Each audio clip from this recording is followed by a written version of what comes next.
Hello बच्चों, let's read the question. The question says that consider the following statements. The statements are: first statement is polyribosome are formed during active protein synthesis. Second, there are different ribosome or polyribosome are connected with tRNA.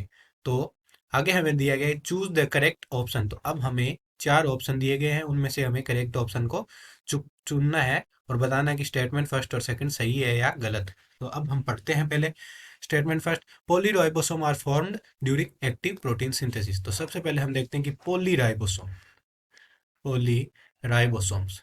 पोलीराइबोसोम्स क्या होते हैं।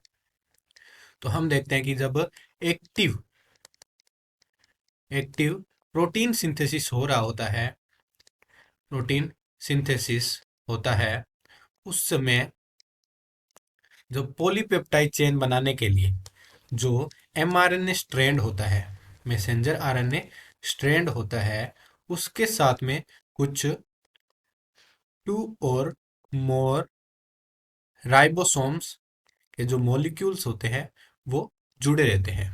और ये molecules क्या करते हैं, जो mRNA strand पर इंस्ट्रक्शन होती है, जेनेटिकल इंस्ट्रक्शन होती है, जेनेटिकल इंस्ट्रक्शन होती है, इनको यह ट्रांसलेट करके या जिस आगे पॉलीपेप्टाइड चेन का निर्माण करते जाते हैं, पॉलीपेप्टाइड चेन। इस प्रकार आगे यह प्रोटीन सिंथेसिस की जो प्रक्रिया होती है वो कंप्लीट होती है। तो यह काम होता है पॉलीराइबोसोम का। अब पॉलीराइबोसोम में 2 to 20 राइबोसोम्स हो सकते हैं, या हम कह सकते हैं कि 2 से 20 राइबोसोम्स हो सकते हैं पॉलीराइबोसोम्स पे जुड़े हुए। तो अब हम सेकंड स्टेटमेंट को देखते हैं। डिफरेंट राइबोसोम्स और पॉलीराइबोसोम्स आर कनेक्टेड विद टीआरएनए।